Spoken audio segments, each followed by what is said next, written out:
बिस्मिल्लाहिर्रहमानिर्रहीम। अस्सलाम वालेकुम रहमतुल्लाहि व बरकातुहू। आप देख रहे हैं लर्न अकाउंटिंग और मैं हूं कमर सोहरवर्दी। हमने ये यहाँ तक कर लिया था। खुशकिस्मती से ये कुछ पेपर जो हैं वो पहले से ही रिपीट हो गए। अब हमारा ये नया सवाल है। इसमें उन्होंने कहा है the contract ledger of a company indicates the under mentioned expenditures on the amount of contract A. Contract A की ये खर्चे हैं, मटेरियल, प्लांट, वेजेस और एस्टेब्लिशमेंट एक्सपेंस, ये खर्चे हैं। प्लांट जो है इस पर फिर डेप्रिसिएशन बताएगा। The contract begin in January 2003। The contract price being 8 lakh, cash received on account to date is 4,80,000, which is 80% of the work certified, and the remainder यानी जो बाकी बचेगी is to be paid as 10% on the completion of the balance 6 months after the completion। यानी जब 10% जो है वो तब मिलेगा जब सारा मुकम्मल हो जाएगा, और 10% फिर भी वो रखेंगे जो 6 महीने बाद देंगे। The mentioned the material on hand 20,000 and work not certified 20,000। ठीक है जी, ये सारा यार। डेप्रिसिएशन जो है वो 10% है। Prepare contract account showing the profit to date after depreciation plant by 10%। How much profit would be company be justified in crediting to the profit and loss account। Show also the work in progress would appear on the balance sheet। ठीक है जी, कि कितना work in process है। तो ये दो ही चीज़ें हैं, कॉन्ट्रैक्ट अकाउंट और वर्क इन प्रोसेस। अच्छा, मटेरियल दिया हुआ है, वेजेस दी हुई हैं, प्लांट की टोटल वैल्यू है और एक्सपेंसेस है। सीधा सा इधर वर्क सर्टिफाइड जो है 4,80,000 कैश है, विच इज़ 80%। 0.8 से डिवाइड करेंगे तो 100% उसका क्या, ये 6 लाख का 80% 4,80,000 है। ठीक है, 0.8 को 6 लाख से ज़रब देंगे या 4,80,000 को 0.8 से डिवाइड करेंगे तो रिज़ल्ट सेम आएगा। वर्क ऑन सर्टिफाइड हमें दिया हुआ था। प्लांट है डेप्रिसिएशन 10%, 36,000 का प्लांट है। मटेरियल एट साइट ये भी दिया हुआ है। तो ये फिगर हमारी फाइनल है 6,76,000। इसमें से ये सारे इनका टोटल निकाल दें तो 2,56,000 हमारा प्रॉफिट है। टोटल प्रॉफिट क्या है, 2,56,000। लेकिन ये हम सारा प्रॉफिट एंड लॉस को नहीं दे सकते। ठीक है, ये हम प्रॉफिट रियलाइज्ड जो है तो प्रॉफिट एंड लॉस अकाउंट में जो हम लेके देंगे वो कितना है कि जो भी प्रॉफिट आए उसका हम 2/3 लेते हैं और फिर उसको ज़रब देते हैं cash received over work certified जो कि 80% है। ठीक है, तो ये फार्मूला इस पे लगाएंगे तो ये हमारा आ जाएगा प्रॉफिट जो हम रियलाइज्ड समझते हैं। ये मैंने पहले लेक्चर में आपको बता दिया था कि अगर 50% से कम हो तो हम 1/3 लेते हैं, 50% से ज़्यादा हो तो 2/3 लेते हैं, और 80% से ज़्यादा हो, ऑलमोस्ट टू फिनिश हो, यानी 90% है, 95% है, ठीक है, ऑलमोस्ट टू फिनिश, तो फिर एस्टिमेटेड प्रॉफिट लेते हैं। ठीक है, ये वो प्रॉफिट है जो हमने कैलकुलेट किया है कि जी इतना हो गया। ठीक है, लेकिन उसमें हमने रिज़र्व की अमाउंट ज़्यादा रखी है, उसमें हम कम रखें। तो ये हमारा तरीक़ाकार है। उसमें फिर हम कहते हैं कि जी अगर ये सारे 2/3 प्रॉफिट हम दे दें तो वो बांट देगा। इतना तो कैश मिला नहीं, प्रॉफिट तो हो गया, अभी कैश फ्लो का भी तो ध्यान रखना है ना। तो कैश जो है वो जितना हमें मिलेगा वर्क सर्टिफाइड का, उसी हिसाब से हम प्रॉफिट उसी रेशो से देंगे। तो हमारा कॉन्ट्रैक्ट अकाउंट भी जो यानी साइट है वो भी हैप्पीली चलती रहेगी और हमें उसमें मसला नहीं होगा। वर्क सर्टिफाइड, अच्छा, वर्क इन प्रोसेस का मैंने अकाउंट फॉर्म में एक सवाल हल कर दिया था। उस सूरत में अगर किसी को अच्छा लगे तो पिछले लेक्चर में हमने वो बयान किया है, तो नहीं तो ये भी तरीक़ाकार है। वर्क सर्टिफाइड अनसर्टिफाइड टोटल ये हो गया। इसमें से जो हमने ये रिज़र्व रखा था, ठीक है, ये उल्टा हो गया, ठीक है। ये नीचे वाला रिज़र्व जो है वो यहाँ से माइनस करना, ठीक है। मैं अब इसको रेक्टिफाई नहीं कर रहा, वो ये लेक्चर रह जाना, अभी मैं रिकॉर्ड कर रहा हूँ। तो ये यहाँ 1,19,000 आएगा और फिर उसमें से हम माइनस करेंगे 4,80,000, तो जो बैलेंस आए वो आपका वर्क इन प्रोसेस, ठीक है जी। ये आपका एक ही पेज पे सवाल हल हो, वेरी इजी क्वेश्चन। तो अगला सवाल है हमारा, इसमें भी हमें नई फिगर्स दी हुई हैं। ये पिछले पेपर लेक्चर में जो मौजूद थी वो नहीं है। क्या है जी, लैंड एंड बिल्डिंग है, बैंक बैलेंस है, ठीक है, शेयर कैपिटल है, क्रेडिटर्स है, आउटस्टैंडिंग वेजेस हैं। तो इस नेचर का सवाल हमने पहले हल किया, ये नहीं था, फिगर्स ये नहीं थी, ठीक है जी। इसमें material costing 12,000 were on hand, the cost of work done but uncertified 20,000, of the material charged to the contract material costing rupees 8,000 was lost in an accident, depreciation is charged 10%, ठीक है जी।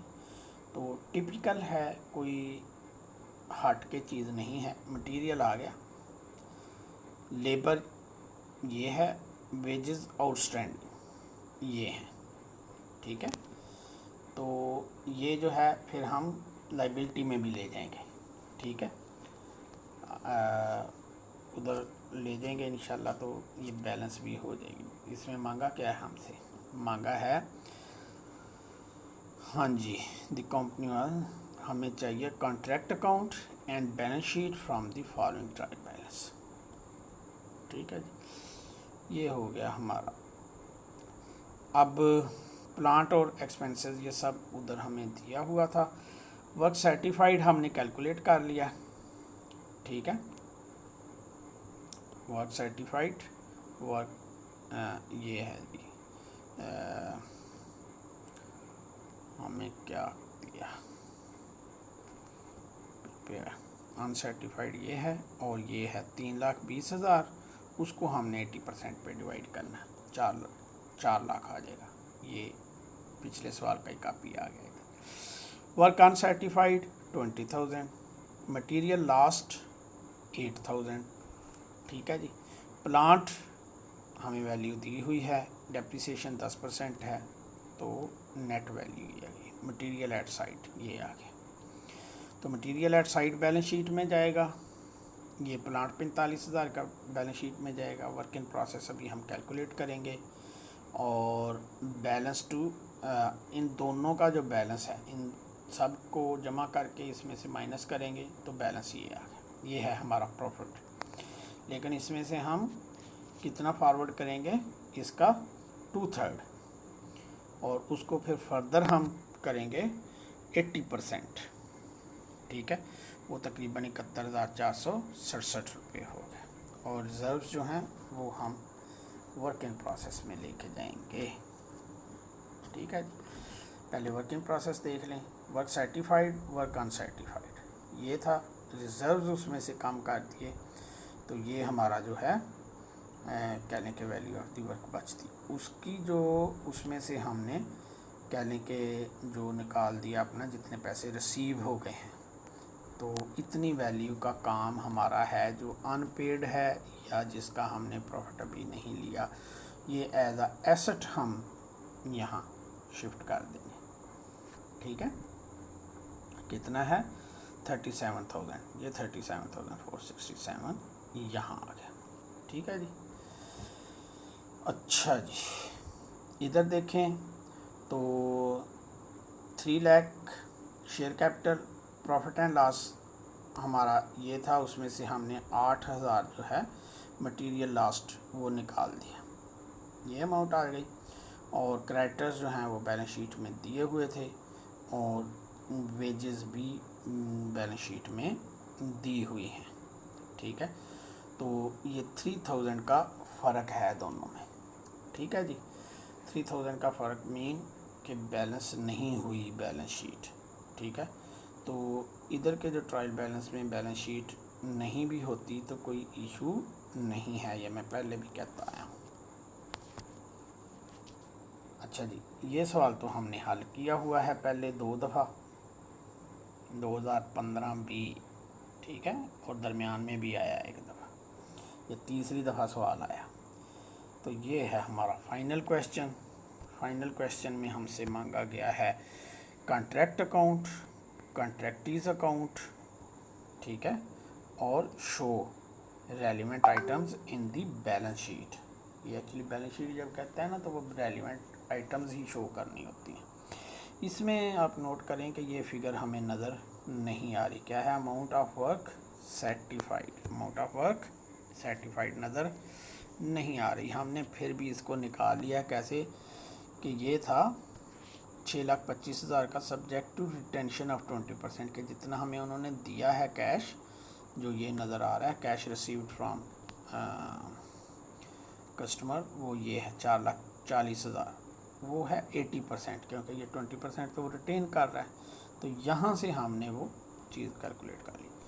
अच्छा जी, मटेरियल फ्रॉम स्टोर है, material from direct to site है, material in hand, ये closing stock आ गया, labour on site है, वेजेस एक्रूड, ठीक है, जो आउटस्टैंडिंग हैं ये हैं, hire of the machine plant है, यानी प्लांट का जो है डेप्रिसिएशन का चक्कर नहीं है, जर्नल ओवरहेड हैं, डायरेक्ट एक्सपेंसेस हैं, डायरेक्ट एक्सपेंसेस एक्रूड, एक्रूड 2 दफ़ा हो गए, ठीक है, वर्क नॉट गेट सर्टिफाइड ये आ गया, और वर्क सर्टिफाइड हम इससे कैलकुलेट कर लेंगे। अमाउंट ऑफ वर्क सर्टिफाइड जो है वो नज़र नहीं आ रहा, लेकिन इससे निकाल लेंगे। हाँ जी, मटेरियल दिया हुआ है, मटेरियल स्टोर से आया है, ये मटेरियल साइट ने खुद ख़रीदा है, टोटल मटेरियल ये हो गया। लेबर जो है वो इतनी हमें दी हुई है अलहदा से, और ये वेजिंग जो एक्रूड है वो भी इसमें जमा करके टोटल वेजेस, ये प्लांट ये खर्चा उसका कह लो कि किराया है, ओवरहेड्स दिए हुए हैं, एक्सपेंसेस ये हैं, और एक्रूड एक्सपेंसेस भी दिए हुए हैं, दोनों को जमा करके हमने ये लिख दिया। वर्क सर्टिफाइड कैसे कैलकुलेट किया मैंने बता दिया कि जो कैश रिसीव्ड है उसको 0.8 से तकसीम किया, तो ये वर्क अनसर्टिफाइड हमें दिया हुआ था। और profit and loss, loss of material, ठीक है, कुछ नहीं है, प्लांट डेप्रिसिएशन कुछ नहीं, मटेरियल एट साइट इतने का बताया हुआ है वो हमने लिख लिया, तो ये टोटल अमाउंट है, और ये बैलेंसिंग फिगर है 67,550, उसका फिर हमने ये कैश रिसीव्ड और वर्क जो है वो हमने कर लिया कि प्रॉफिट जो है वो 2/3 हो गया, और फिर 2/3 को हमने फर्दर जो है ज़रब दी है 80% से, क्योंकि 80% कैश रिसीव हुआ है, तो इतना प्रॉफिट जो है वो कंपनी पे हलाल है, बाकी का भी हम रिज़र्व में रखेंगे।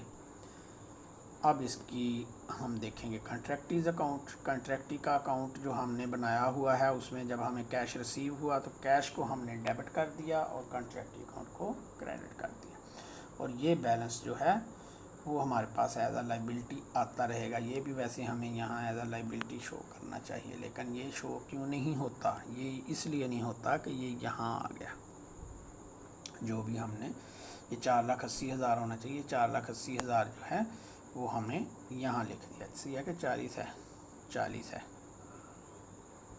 गलतियाँ बहुत की हैं। ये एक्चुअली मैं ऑफिस के बाद आके आपके लिए ये सवाल हल करता हूँ कि आपको एक्सप्लेन कर दूँ, तो उसको फिर प्रूफ रीडिंग का टाइम नहीं होता, ठीक है, तो इसको आप इग्नोर करें, लेकिन ये 4,40,000 यहाँ आ जाएगा, ठीक है, तो ये अकाउंट यहाँ आ गया, इसलिए नहीं, ये वर्क इन प्रोसेस की जो वैल्यू है उसको कम कर रहा है, वर्क इन प्रोसेस का जो अकाउंट है उसको भी तो हम कम करते हैं ना, तो वो इससे कम हो गया, ठीक है। तो अच्छा जी, क्या है, वर्क सर्टिफाइड, वर्क अनसर्टिफाइड, ये टोटल वैल्यू थी, उसमें से फिर जो जितने पैसे लिए वो कम कर दिए, तो वही वर्क है ना हमारा, जो अनपेड वर्क है वही एसेट बाकी बचा, उसमें से भी जो हमने ये रिज़र्व रखा हुआ है, इसका मतलब है कि ये एक्सपेंसेस या इतने के हमने अभी होल्ड किए हुए हैं, ये लाइबिलिटी हम पे बाकी है, तो इस लाइबिलिटी को भी हम उसमें से माइनस कर देते हैं। ठीक है, तब तक हम इसको प्रॉफिट में नहीं ले सकते, तो जब ये पूरा हो जाएगा तो फिर ये प्रॉफिट में चली जाएगी। ठीक है, और हमारे पास जो एसेट है वो कम हो जाएगा। ठीक है, और बैलेंस शीट में फिर क्या कुछ आएगा, value of work in process में 40,000 और डाल लें, 86,000 का हो जाएगा क्योंकि ये 4,40,000 होगा। और प्रॉफिट एंड लॉस 36,000 जो हमने पिछली कैलकुलेशन में कैलकुलेट किया। एक्रूड एक्सपेंसेस और एक्रूड वेजेस दोनों यहाँ, तो ये बैलेंस शीट की आइटम्स भी हमने मेंशन कर दी। ये कौन सा था, 20 का क्वेश्चन था, तो इसका मतलब है कि हमने सारे सवाल हल कर लिए। एक दो सवालों में छोटी छोटी गलतियां हैं, वो मैंने साथ ही मेंशन कर दी हैं। उम्मीद है कि आपको ये सवाल समझ आ गए होंगे। किसी को अगर इनमें कोई मसला आता है, मेरा पहला लेक्चर देखें कॉन्ट्रैक्ट पे, that will help you a lot. कोई भी बीकॉम का सवाल आपका हल होगा इंशाल्लाह। दुआ में याद रखें, इजाज़त दें, अल्लाह हाफ़िज़।